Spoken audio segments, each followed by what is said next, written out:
The bear brought a bundle to the forester's house. When he unwrapped it, he turned gray on the spot. What could have caused an old, hardened taiga dweller, a man who had looked wolves in the eye without flinching, to turn gray in a single minute? It wasn't fear. Even Sokolov had long since learned not to be afraid. Nor was it grief, which had been sitting like a black raven on the roof of his house for several months. The reason was something else. Something impossible, beyond anything he had ever known in his 52 years in the forest. It all began at dawn. The heavy, hazy sun barely broke through the tops of the ancient pines. The air was still, thick with heat and the buzzing of horseflies. Ivan stepped out onto the porch, the old floorboards creaking mechanically. He hadn't slept for almost 3 days. From the house, from the room where his Anna lay, came only a faint, intermittent sigh. The doctors at the regional center threw up their hands. The tests showed nothing. And his Anya was fading away, melting like a wax candle, and he, a healthy, strong man, master of the taiga, could do nothing. He looked at the dense wall of forest in front of the house, and this green, living power seemed like a mockery to him. He was a stranger here, powerless. And at that moment, she emerged from the thicket of wild raspberries. A she-bear, huge, the mistress of these lands. Ivan had known her for many years. He didn't touch her, she didn't touch him. A neutrality based on mutual respect for strength. But now something was wrong. The beast had never come so close to the house before. Even slowly, without sudden movements, backed away toward the door, where his old rifle stood in the hallway. The bear stopped 20 paces away. She didn't growl. She didn't bare her teeth. She just stood there and stared, straight at him. There was no threat in her small, intelligent eyes. There was something else. A strange, tense anticipation. The minutes dragged on like tar. Sweat ran down Ivan's back. He didn't take his eyes off her. Then the beast did something that made the forester freeze. The she-bear slowly bowed her massive head and carefully placed a bundle on the trampled grass. The bundle was made of large, dark green burdock leaves, tied with flexible stems of some kind of grass. After placing her burden, she looked at Ivan once more, made a soft, throaty sound like a sigh, and just as silently disappeared into the forest. Before we continue, let us know which city you are from. We are interested to know where our videos are being watched. Don't forget to subscribe to the channel and leave your rating. This motivates us to make new and interesting videos. Well, let's begin. Ivan stood rooted to the spot, trying to comprehend what he had seen. This couldn't be happening. It was nonsense, a hallucination caused by insomnia and grief. Bears don't carry bundles. They tear, break, and kill. He stood there for about 10 minutes until the morning sun began to warm the top of his head. He didn't pick up the rifle. Something inside him, some ancient instinct, told him that this was not a trap. With extreme caution, as if walking through a minefield, he approached the abandoned object. He bent down. There was a smell of damp earth, moss, and something tart and unfamiliar. His calloused fingers, accustomed to an axe and a trigger, untied the knot of stems with unusual gentleness. He unfolded the first burdock leaf, then the second. Inside, on a bed of fresh moss, they lay. Several gnarled, dark, almost black roots, still damp from the earth. Ivan stared at them, and a cold chill ran down his spine. He knew them. He had never seen them in real life, but he knew them. His grandfather had told him about the legendary bear root when he was a child, sitting by the fire. He said that bears used this root to heal their wounds and raise their cubs on their feet if they fell ill. He said that for humans, this root was the last resort when nothing else helped. But it was impossible to find. It grew in such inhospitable places that even animals would not venture there. And it grew so rarely that finding it was like finding a fist-sized nugget of gold. A legend, a fairy tale for children. And now this fairy tale lay before him on a burdock leaf. And at that moment, his memory helpfully conjured up a picture from 10 years ago. Autumn rain. He, a young forester, finds a small, whimpering bear cub with a broken paw in a poacher's snare. Nearby, in the bushes, he hears the desperate, pain-filled roar of a she-bear who dares not approach.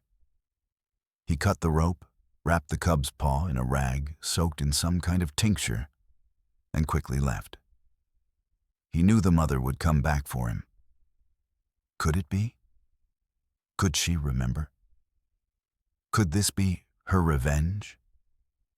The realization of this impossible, inhuman logic hit Ivan like a blow to the head. He looked at the roots, then at the quiet window of the room where his Anna was dying, and the world swam before his eyes. He sank to his knees, and it seemed to him that the hair on his temples was covered with frost at that very moment. He burst into the house like a whirlwind, almost knocking the door off its hinges.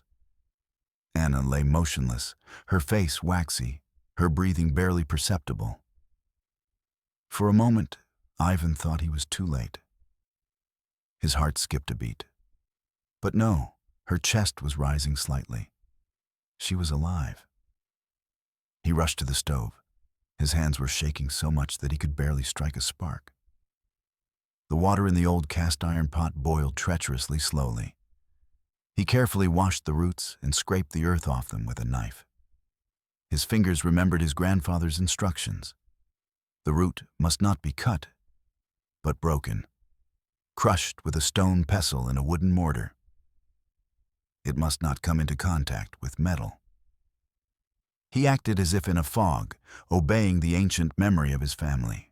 The air was filled with a thick, spicy aroma that made his head spin slightly. Finally, the dark, almost black decoction was ready. He cooled it by blowing into a clay mug and strained it through a clean cloth. He approached Anna's bed. "Anya, Anjutka, open your eyes," he whispered. Her eyelids did not even flutter. He gently lifted her head. He parted her closed lips, and spoonful by spoonful, drop by drop, he began to pour the precious drink into her mouth. Most of it flowed back out, running down her chin. But some of it went in. He sat there for an hour or two until the mug was empty. And then the waiting began, the most terrifying time of his life. He sat by the bed, never taking his eyes off her face, catching every breath. The clock on the wall ticked away, measuring eternity. The sun rose high, flooding the room with hot light. Nothing, absolutely nothing changed. The same waxy pallor, the same barely perceptible breath. By evening, the hope that had flared so brightly began to fade, replaced by a dull, black despair. He was wrong. It was just the roots. Just a coincidence. The bear had dragged her food there and dropped it. And he, a fool, had made up a fairy tale. He dropped his head into his hands and cried silently for the first time in many years. From helplessness, from injustice. He didn't notice when he fell asleep sitting on a stool by the bed. He woke up from the cold. Night fell on the taiga, bringing with it a chill. He touched Anna's forehead. It was hot. The fever hadn't broken. He brewed another decoction from the remaining roots. He poured it into his wife's mouth again. And again he sat down to wait. Another day passed, then another. The roots brought by the bear were gone. There was no improvement. Ivan was emaciated and blackened. He no longer expected a miracle. He simply cared for Anna mechanically, preparing for the worst. On the third day after he found the bundle, it happened. Ivan was changing the wet cloth on Anna's forehead when he suddenly froze. Was it his imagination, or... He touched her skin again. Her forehead wasn't as hot. It was still warm, but not burning like before. He grabbed her hand. A pulse, weak, but more steady. He leaned over her, barely breathing, and then her eyelids fluttered. Once, twice, and then her eyes slowly opened. Cloudy and unfocused, they wandered across the ceiling, and then they stopped on his face. Vanya. Her lips barely moved, but he heard it. It wasn't a word, more like an exhalation, but it was her voice. Drink. Ivan rushed to the bucket of water. His hands were shaking so much that he spilled half of it while carrying the mug. She took one small sip, then another, and she fell back into sleep. But this was a different kind of sleep. Not oblivion, but a healing, deep sleep. The fever had broken. Her breathing evened out. Ivan stepped out onto the porch and greedily breathed in the cool morning air. He looked at the forest, and two feelings fought in his soul: boundless gratitude and a new, even more acute fear. The medicine was working. Miracles were not a figment of the imagination. But it was gone. Those few roots were only enough to pull Anna back from the brink. For her to survive, to get back on her feet, much more was needed. And now he knew what he had to do. He had to find the place where this root grew. Find it at any cost. He returned to the house. He took his old, well-worn backpack. He put in a water flask, a loaf of bread, a knife, a compass, and a box of matches. He checked the cartridges in his rifle. He looked at Anna sleeping. Now he couldn't leave her for long. He had a day, maybe two. He had to find it quickly. He left the house and went in the direction the bear had gone. He didn't look for her tracks. He tried to think like her. Where would he, if he were a bear, look for the most valuable, most sacred thing? Not in open glades, not near rivers, in the wilderness, in the most impassable, swampy lowlands, in windbreaks where no human would venture. He walked, guided by the sun and barely noticeable landmarks that only he could understand. The taiga lived its own life. Birds sang, grasshoppers chirped, bumblebees buzzed. But Ivan didn't notice any of this. His whole world had narrowed to one goal: to find. While Ivan was making his way through the taiga thickets, 10 kilometers from his cordon, in a small village lost in the woods, life went on as usual. And the center of this life, as always, was the only store where you could buy bread, salt, ammunition, and a glass of muddy vodka. It was here, at a sticky table, that Stepan Zubov, the local hunter, sat. He sipped warm vodka and listened to the chatter of Klava, the saleswoman. "Our Sokolov stopped by yesterday," she said, wiping glasses with a dirty rag. He wasn't himself, all black. He asked about old maps, about our swamps, the Devil's Marshes. He said his wife was very ill, and he was glaring like a wolf, as if he was looking for something. He wasn't looking for a person out there in the swamps, was he? Stepan snorted into his mustache. He didn't like Ivan. He considered him an outsider, a city slicker, even though he had lived in the forest for more than 20 years. He envied his luck, his knowledge of the forest, his reputation, and he was especially annoyed by his ostentatious respect for animals. A forester who doesn't shoot a bear that comes up to his house.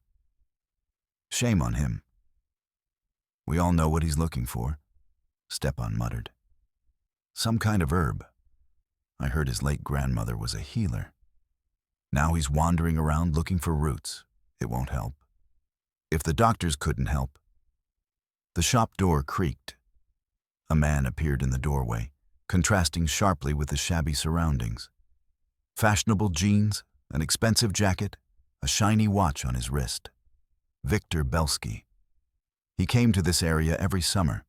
He bought mushrooms, berries, and herbs from the locals. He paid well, but always haggled to the last penny. The locals didn't like him, but they took his money. "Good day, everyone."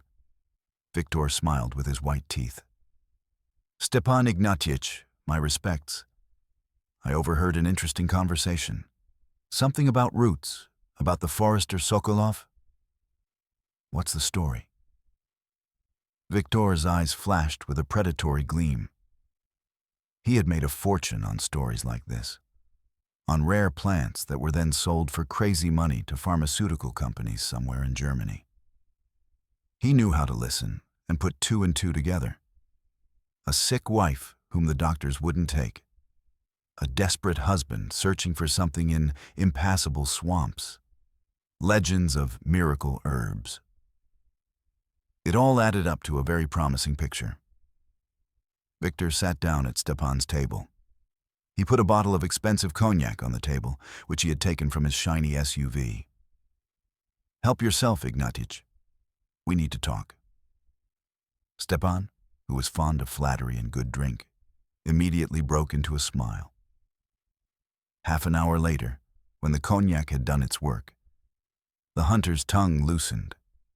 He told Victor everything, about Sokolov's sick wife, about his strange search, and about the she-bear that came to his house as if it were tame.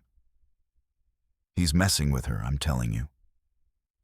Stepan banged his fist on the table. "It's not right. A bear is a beast. It needs to be killed. And this guy, he feels sorry for it. Maybe she brings him those roots, the devil woman?" Victor listened very attentively. A she-bear. This added spice to the story, and more importantly, value. A plant found by a bear itself is a ready-made marketing legend. He could already see the headlines. "Siberian Miracle, the secret of bear strength." He mentally counted the zeros in the future contract. "Stepan Ignatievich," he said in a conciliatory voice, pouring more cognac. "This could be a matter of national importance.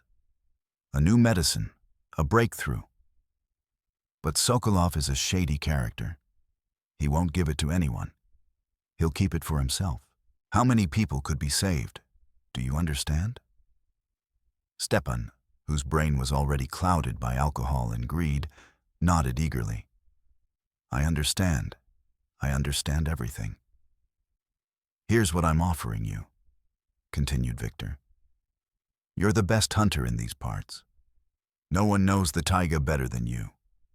Track down Sokolov. Find out what he's looking for and where. Just keep an eye on him.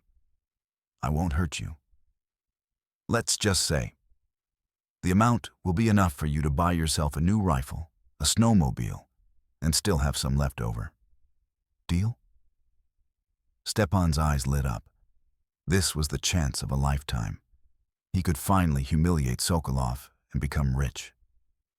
"Deal," he shouted. "I'll follow him like a squirrel. He won't get away from me."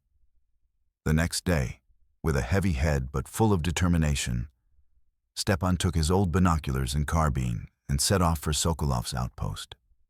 He lay down on the slope of the hill, from where he could see the forester's house clearly, and waited. He knew that Ivan wouldn't be able to stay at home. Sooner or later, he would go out searching again. Ivan returned to the cordon in the evening, exhausted and angry. The first day of searching had yielded nothing. He had combed through several square kilometers of the densest windfall, fallen into the swamp twice, been bitten by mosquitoes until he bled, but had not found even a hint of what he was looking for. Anna was asleep. Her condition was stable but not improving. He understood that the effect of the decoction was temporary. She needed constant treatment. Time was running out. In the morning, he set off for the forest again. This time he decided to go in the other direction, to Chertov Rushi, a gloomy, rocky gorge that the locals avoided. He walked slowly, carefully examining every inch of ground, every hollow. He was looking for signs. Fresh bear marks on trees, claw marks on rocks. Anything that might indicate the animal's continued presence. By noon, he found what he was looking for. In the damp earth by the stream, he saw a clear print of a huge bear paw. And next to it, another one, smaller. A cub. Ivan's heart beat faster.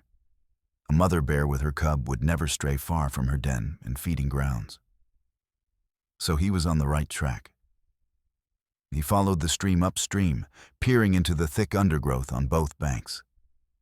The terrain became increasingly wild and impassable. He did not know that with every step he took, two cold eyes were watching him from the top of the ravine, hidden behind rocks. Stepan saw everything. He saw how Ivan found the trail. He saw which direction he was going. He took the small radio Victor had bought him out of his pocket. He pressed the button. "First, this is second. Over," he hissed. "I hear you, second." Victor's voice came back over the speaker. He was waiting in a car on an abandoned forest road a few kilometers away. "He's out at Devil's Creek. Looks like our forester found something. He's going upstream. It's a dead end. I think he's close to his target." There was a dry crackle on Victor Belsky's radio, followed by Stepan's hissing voice. "First, this is second. Over." Victor sat in the leather seat of his SUV, the air conditioner lazily blowing cool air. Outside the window, the taiga landscape was melting in the heat. He felt stuffy and bored. But after Stepan's words, a thin, predatory smile appeared on his face. "I hear you, second. Report." "He's out at Devil's Creek. Looks like our forester found something. He's going upstream. It's a dead end. I think he's close to his target." Victor turned off the air conditioner and opened the door. Hot, humid air hit his face, bringing with it the smell of pine needles and gnats. "Let's go. Keep me posted. And don't stick your neck out until I get there. Over and out." He slammed the door shut and looked at the map. Damn creek. He knew this place. The old folks said it was haunted. Well, so much the better. The more dangerous the place, the more valuable what was hidden there. He started the engine. The car growled discontentedly and took off, kicking up clouds of dust on the abandoned forest road. He drove slowly but confidently. He was a businessman, not a hunter. His weapons were not a carbine, but calculation and the ability to put pressure on the right points. Sokolov was cornered. A sick wife, despair. People like that are easy to control. You just need to choose the right words, and if necessary, use a little force. That's why he had Stepan. Ivan felt nothing but growing tension. He walked along the edge of the stream, jumping from one slippery green moss-covered boulder to another. The icy water burned his feet through his wet boots. The air in the gorge was cold and damp, smelling of rot and stone. The sun hardly penetrated here. Ivan felt like he was at the bottom of a well. But the bear's trail led him forward.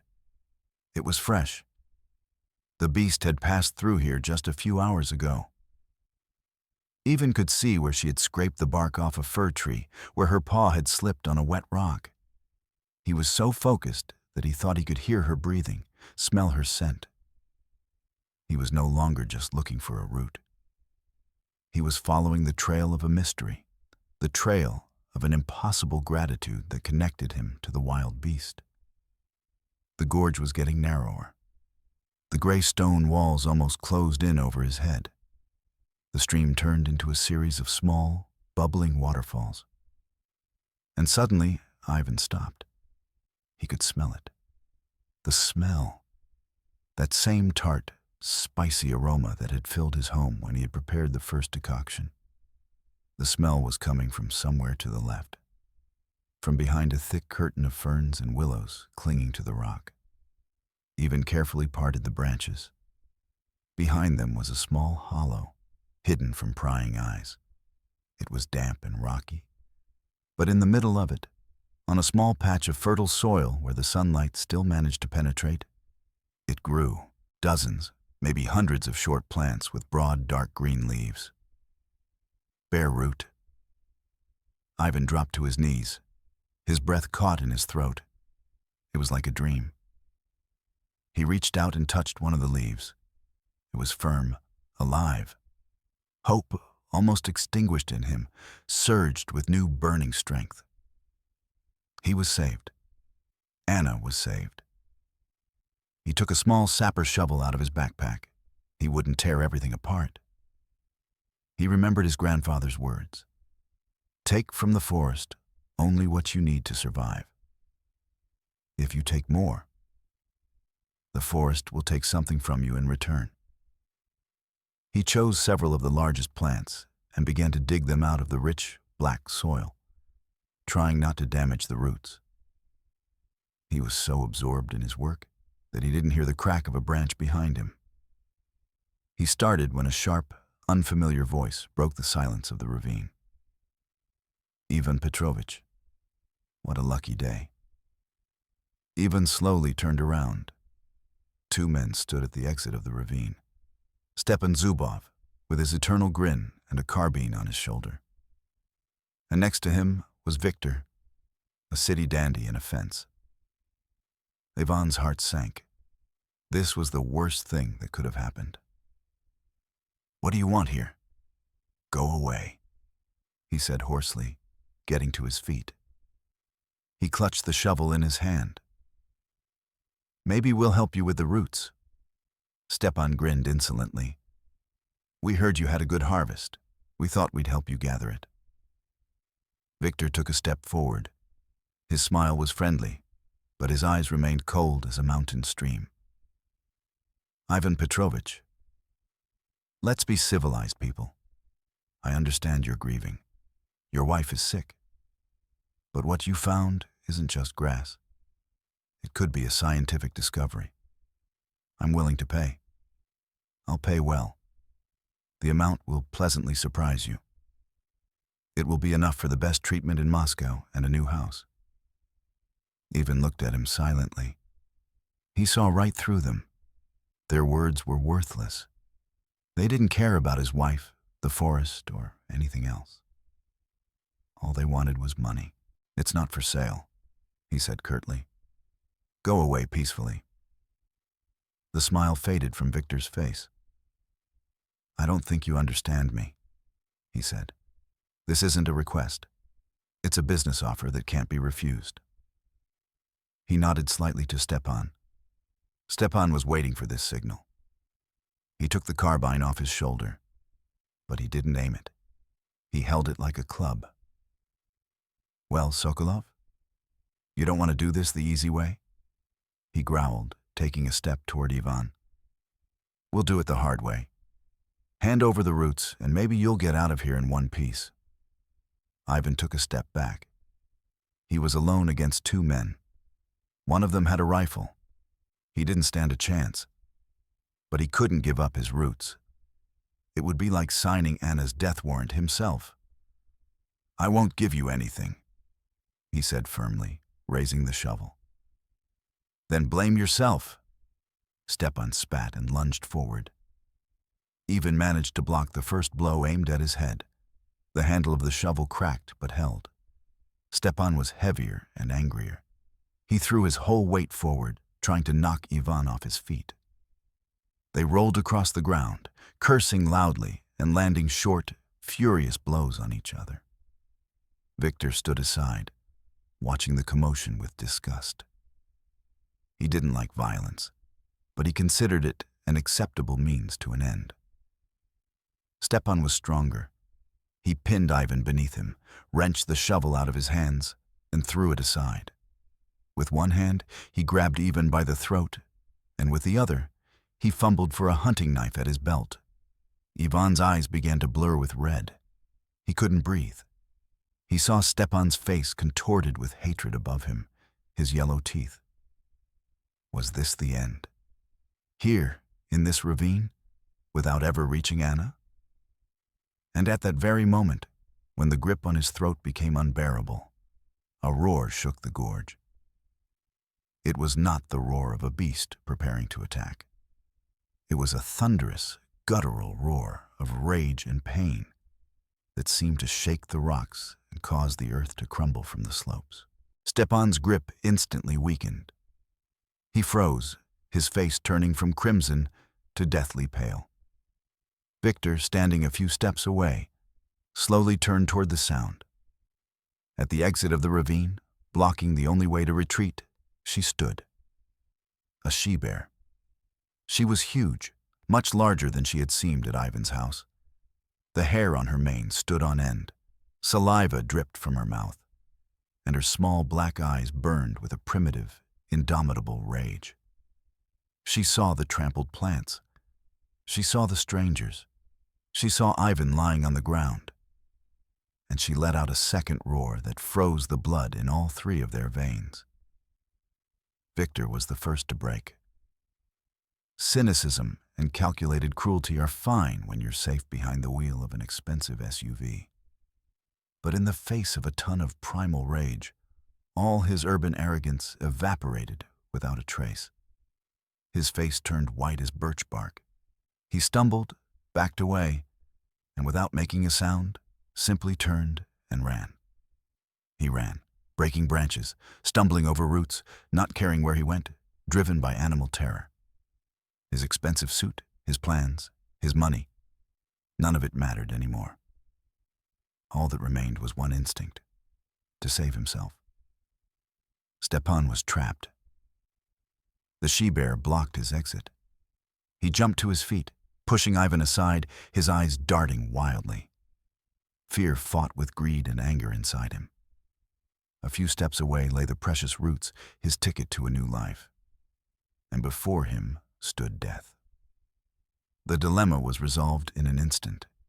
He did not rush toward the exit, but toward the spot where he had dropped his rifle. "I'll kill you, you beast," he cried.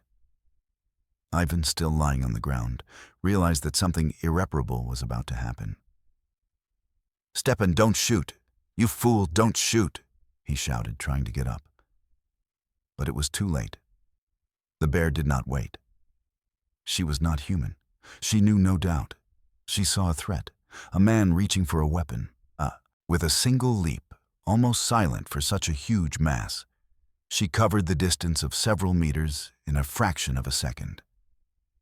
Stepan did not even have time to raise the rifle to his shoulder. He only managed to turn it toward the beast. There was a terrible, wet clicking of teeth, the crack of breaking bones, and a wild, inhuman scream. The bear clamped her jaws onto his shoulder, pulled him toward her, and threw him to the ground like a rag doll. The rifle flew to the side. Stepan screamed again as the beast pinned him to the ground. Ivan jumped to his feet. He saw the bear mauling Stepan and heard his gurgling cries. Part of his mind, dark and evil, whispered, "He deserves it. He deserves it." But another part, the part that was the true master of the taiga, knew that a wounded, enraged bear was trouble for the entire forest. It meant death for random mushroom pickers, for livestock in the village, for anyone who happened to cross its path.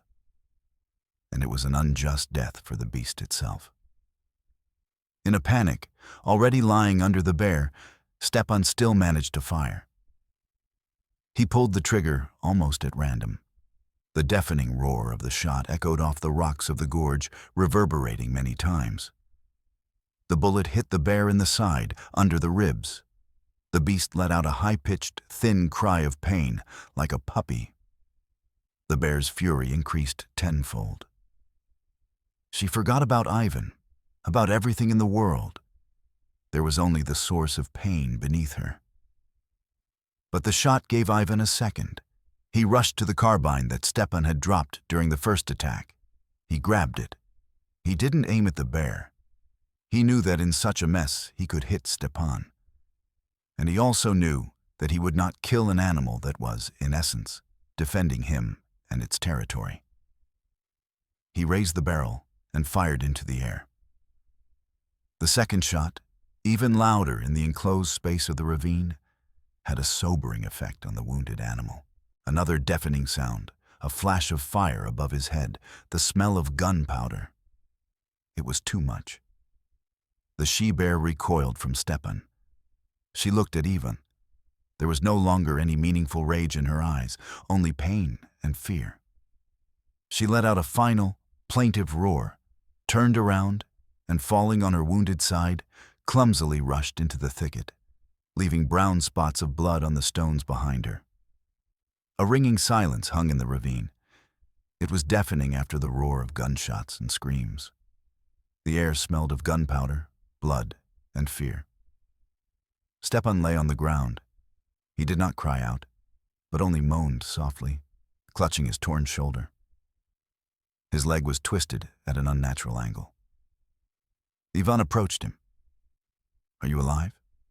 he asked hoarsely.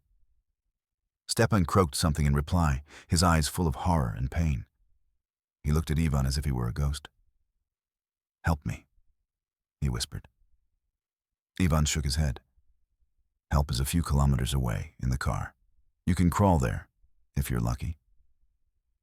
He felt no pity, only cold disgust. He turned away from Stepan and went to the place where he had scattered the roots. He carefully gathered them, cleaned them of the dirt that had stuck to them, and put them in his backpack. Each root now seemed to him not just a medicine, but an artifact obtained in battle with death itself. He slung the backpack over his shoulders. He took Stepan's carbine. You can't leave a weapon in the forest. He glanced once more at the moaning hunter. "Tell your city folk to keep him out of my forest, and don't you show your face here again." With these words, he turned and walked away from the ravine without looking back. He didn't know if Stepan would survive. And to tell the truth, he didn't care. He had his own mission, his own battle, which he had not yet won. He walked back through the ravine, and now every rustle, every crack of a branch made him flinch. The forest around him was no longer neutral. Now it was the territory of a wounded, deadly dangerous beast. He walked quickly, almost running, driven by adrenaline and fear. He had to make it in time. Bring salvation.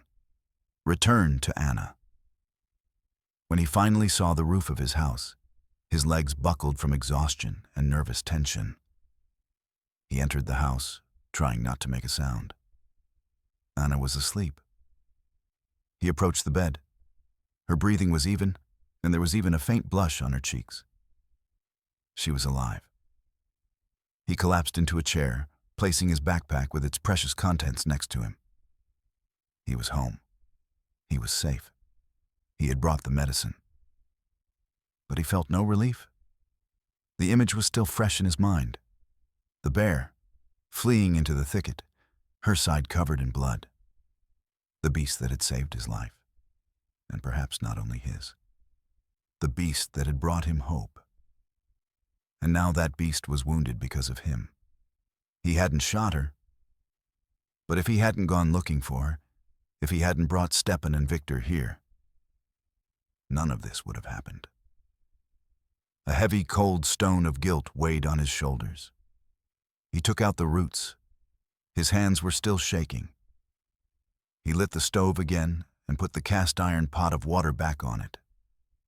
The mechanical, familiar actions helped drive away the terrible thoughts. He prepared the decoction, this time making much more of it. He would give it to Anna every hour. He would save her. He had to. The night passed in a restless half-sleep. He sat by Anna's bed, pouring the medicine into her mouth, listening to every sound outside the window. He kept thinking he heard heavy footsteps and the crackling of branches. But outside the window, there was only silence and darkness. In the morning, Anna was noticeably better. She had been conscious for several minutes. She even managed to take a few sips from a mug. She smiled weakly at him, and that smile was more precious to Ivan than anything else in the world. For a moment, he forgot everything. He forgot about the fight, about Stepan, about the wounded bear. There was only his Anya, who was coming back to him.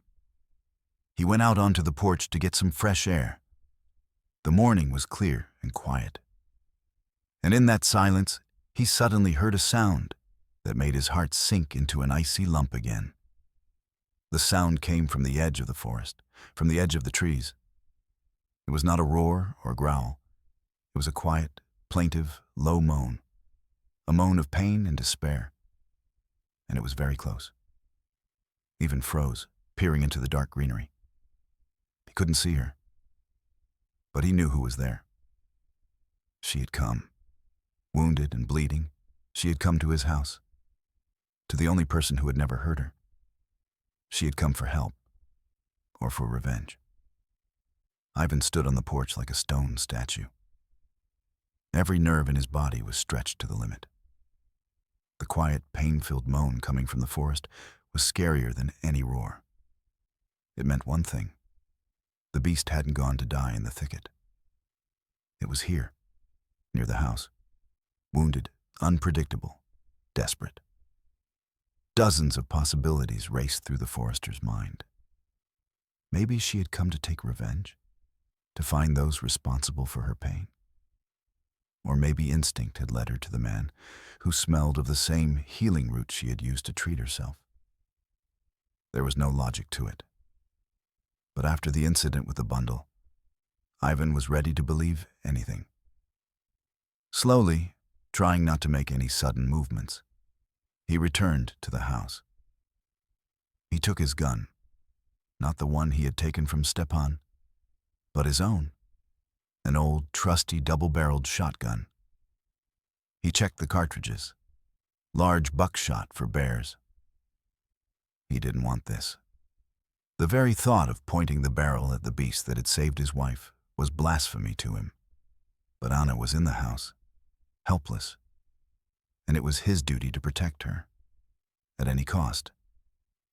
"Vanya, what's wrong?" came a faint voice from the room. Anna had been awakened by his sudden movements. "Nothing, Anna. Go back to sleep. It's just a bird," he lied, trying to keep his voice steady. He went back out onto the porch. The moan repeated itself. Closer. Now he was sure.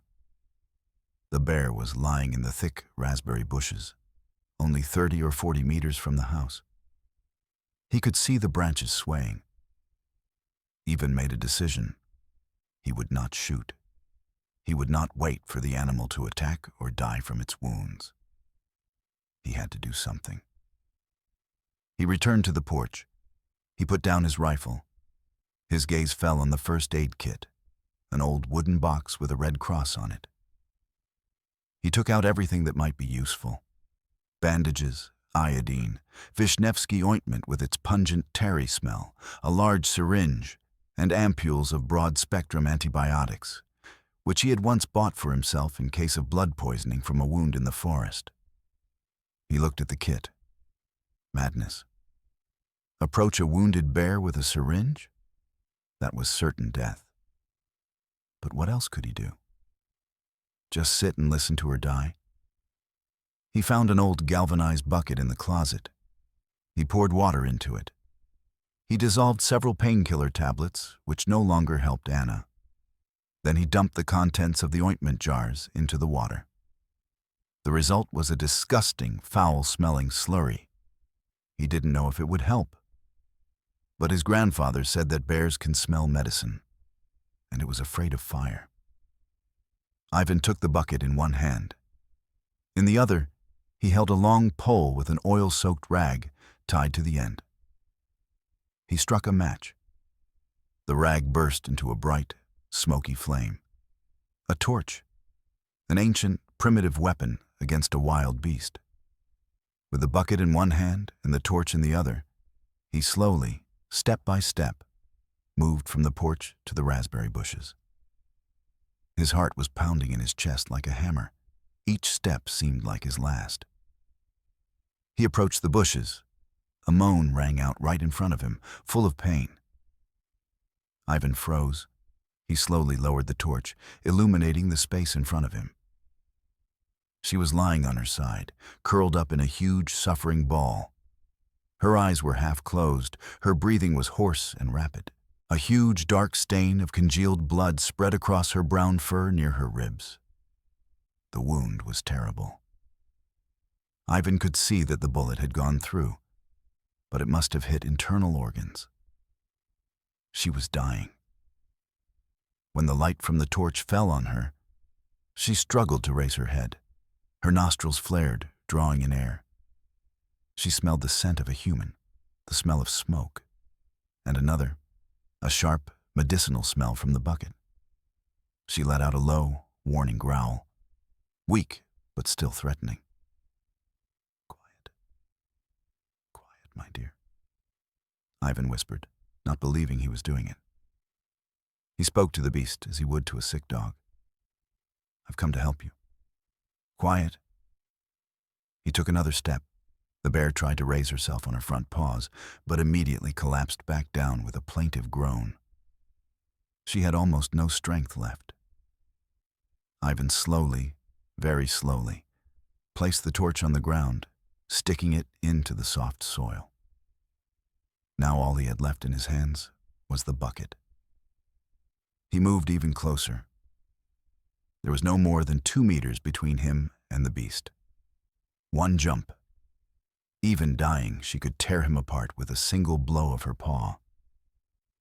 He scooped up the foul-smelling mixture from the bucket with his palm and, lunging forward, splashed it on the wound. The bear roared in surprise and pain. She lunged forward, her teeth snapping an inch from his hand. But she didn't have the strength to do more. She collapsed exhausted onto the ground again. Ivan jumped back. He was shaking all over. He stood there for several minutes, not taking his eyes off her. She was no longer growling. She was just breathing heavily, and saliva mixed with blood was flowing from her mouth. He didn't know if he had helped her or only made her suffering worse. He slowly backed away, picked up the torch, and returned to the house.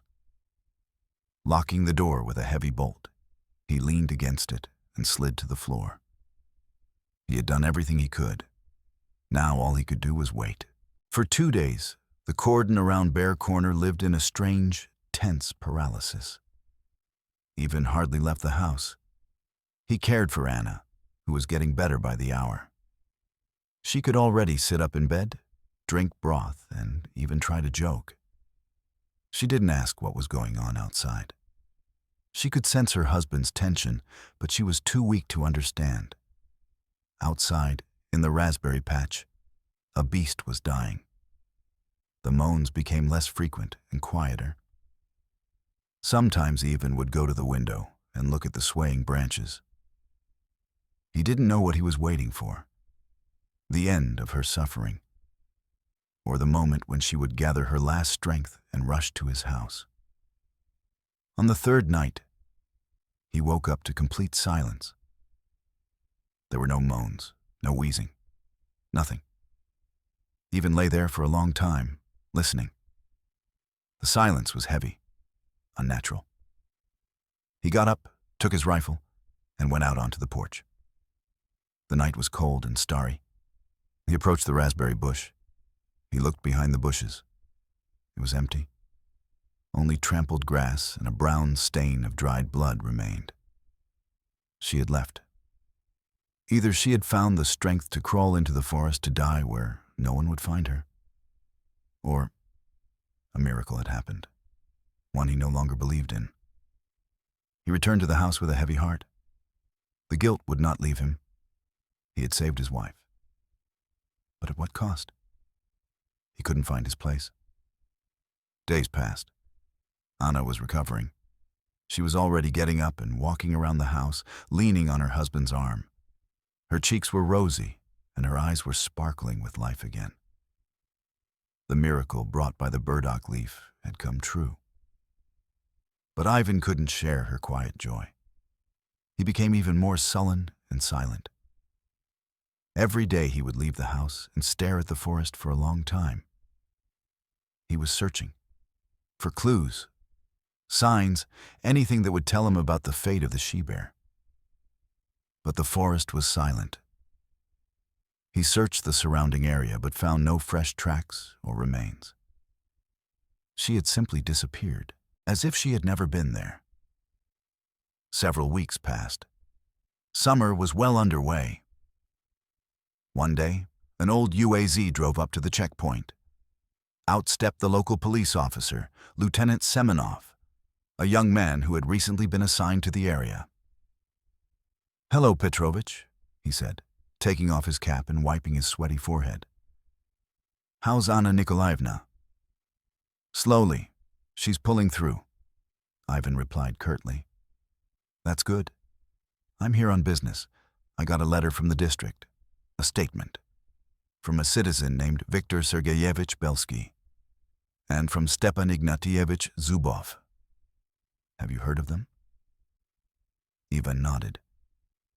"They write that you attacked them in the forest, threatened them with a weapon, and set a wild animal on them. Stepan is in the district hospital, barely alive. He's all torn up, his collarbone is broken. What do you say, Petrovich?" Ivan smiled. It was crooked and joyless. "I'll say that greed never pays. They came into my forest like thieves. They wanted to take by force what didn't belong to them.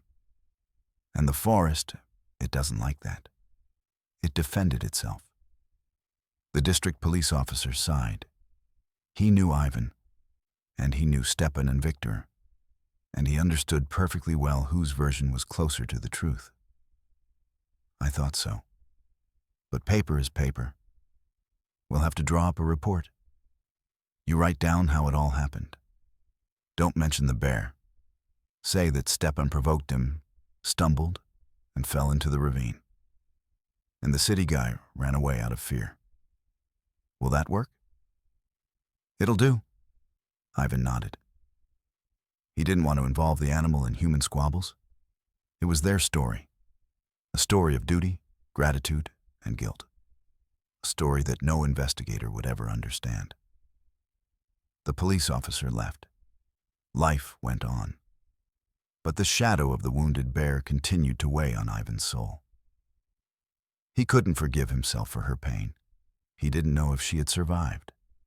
And that uncertainty was worse than any certainty. He knew that he would never be able to feel like the master of this forest until he found out how the story ended. Summer burned quickly, like a match. The taiga replaced its lush greenery with gold and crimson. The air became clear and crisp, and in the mornings, a white frost lay on the grass. Anna had finally recovered. She moved around the house with ease, without her former weakness, and began to bake bread again, its aroma mingling with the scent of pine resin and making their old house truly alive. She was happy with the quiet, deep happiness of someone who had returned from the other world. And this happiness made her even more perceptive. She saw that her husband, who had saved her, had never found peace himself. Ivan was still sullen. He did his work and cared for her with the same silent tenderness as before. But there was a shadow in his eyes. Every day he stood for a long time on the porch, staring at the thinning wall of the forest. He was waiting for someone. He was searching. One evening, as they sat by the warm stove and the fire cast dancing shadows on the log walls, Anna quietly placed her hand on his. "You keep walking around, looking into the forest," she said. It was not a question, but a statement. "Are you looking for her?" Ivan flinched, but did not take his eyes off the fire. "Business," he muttered out of habit.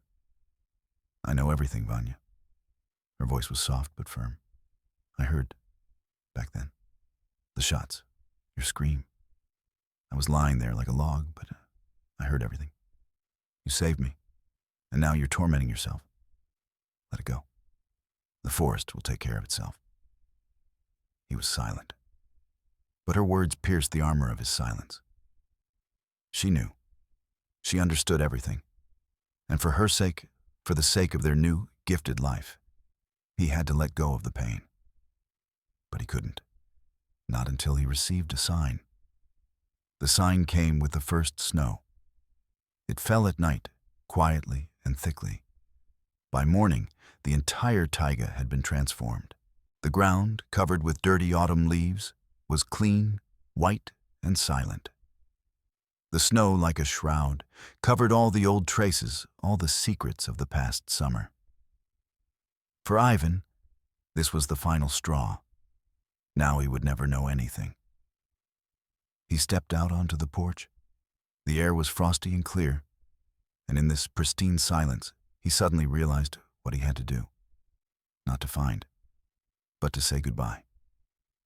He dressed warmer, took his rifle, more out of habit than necessity, and left. He didn't choose a path. His feet carried him along the familiar route, up the snow-covered bed of Chertoff Creek, to that very ravine. Here, under a white blanket, everything looked different, not so sinister. The snow-covered rocks seemed not hostile, but majestic. He reached the hollow. The clearing where the bare root grew was covered with an untouched blanket of snow. He stood there for a few minutes, mentally asking forgiveness from this place, from the forest, from the beast. Then he went on, simply following the animal trail that led from the ravine into the depths of the forest. He walked without thinking, just looking at the white snow under his feet. Suddenly, he stopped. Right in front of him, crossing the trail, was a chain of footprints. He dropped to his knees, his heart skipping a beat. The footprint was clear and fresh, a huge paw with 5 long claws, a bear's. He ran his hand over the print. The snow was still soft. The animal had passed by only a few hours ago. Ivan looked up and followed the trail. He didn't see the animal itself, but he saw what was important. The tracks were confident. The paw was placed evenly, without hair. The animal was not limping. It was not wounded. It was healthy and strong. A huge wave of relief, the likes of which he had never experienced in his life, washed over him. She had survived. She had recovered. His guilt, heavy as a stone he had been carrying in his heart all these months, suddenly crumbled to dust. He exhaled, and a cloud of steam melted in the frosty air. He was about to turn around and go home to Anna with this news, with peace in his heart. But his gaze fell on the snow once more, and he froze. He saw something he hadn't noticed at first. Next to the large, deep tracks left by the taiga's mistress, there was another trail. Tiny, very small, shallow holes in the snow. The tracks of a bear cub. It had walked alongside its mother, clumsily moving its little paws, following her route exactly. She hadn't just survived. She had given new life. The forest wasn't dead. It had been renewed. Ivan looked at the 2 rows of tracks disappearing into the white, silent taiga, big and small. And on his harsh, weather-beaten face, which seemed to have long since forgotten how to express anything but fatigue and grief, a smile slowly blossomed. He did not pursue them. He did not want to disturb them. Their story continued without him. He turned around and went home, and he was a completely different person, not the one who had left the cordon an hour ago. He walked easily, barely feeling the ground beneath his feet. He was walking to his wife, to his home, to his life. And he knew that now everything would be fine. He had not only regained Anna's health, but also peace with the taiga itself, which turned out to be wiser and more merciful than any human being. This story leaves many questions about the boundaries between the human and animal worlds, about duty and justice. But the final choice is yours. Should Ivan have helped Stepan in the gorge? Or did he do the right thing by leaving him?